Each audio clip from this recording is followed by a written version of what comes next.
The path forward on guns and school safety. It has been a busy week at the White House this week, with the president meeting with stakeholders on both sides of the gun debate.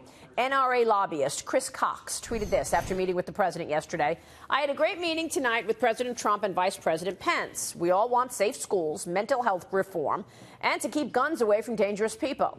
The president and vice president support the Second Amendment, support strong due process, and don't want gun control." President Trump responded, "Good, great meeting in the Oval Office tonight with the NRA." One of those attending the meetings yesterday about gun violence was Florida Attorney General Pam Bondi. She joins me right now. Good to see you, Ms. Attorney General. Thank you so much for joining us this morning. Thanks, Maria. You too. Your thoughts on the White House and where it is right now on gun measures. What do you want to see done? Where is this White House?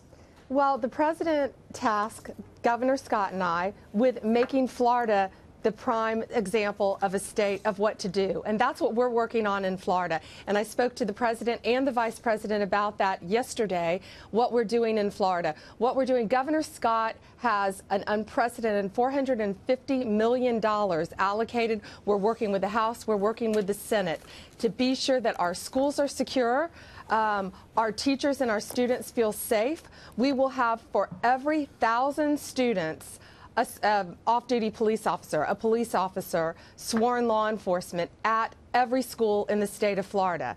That also includes a gun violence restraining order for people like Cruz who should have been Baker Acted or called civilly committed in other states. And had he been civilly committed, his guns would have been taken away from him legally at that point. Yeah. Then to ensure the constitutionality, Maria, and due process, which we all know is so vital in our country, what would have happened upon his release, what our law is proposing, upon his release, law enforcement would have the ability to go to a judge within a certain amount of time and ask the judge to keep those weapons longer to ensure full due process is in place. Yeah, I got to give you credit. You and the governor are really taking solid action on this. But, you know, people want to know, where was the holes in the process here? I mean, when you consider the massive failure on the part of the FBI and the local police, given the fact that there were so many signs and signals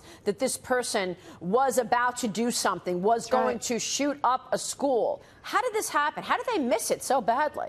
That's a great question, Maria. It's horrific, but I can tell you in Florida, we're not going to let it happen again.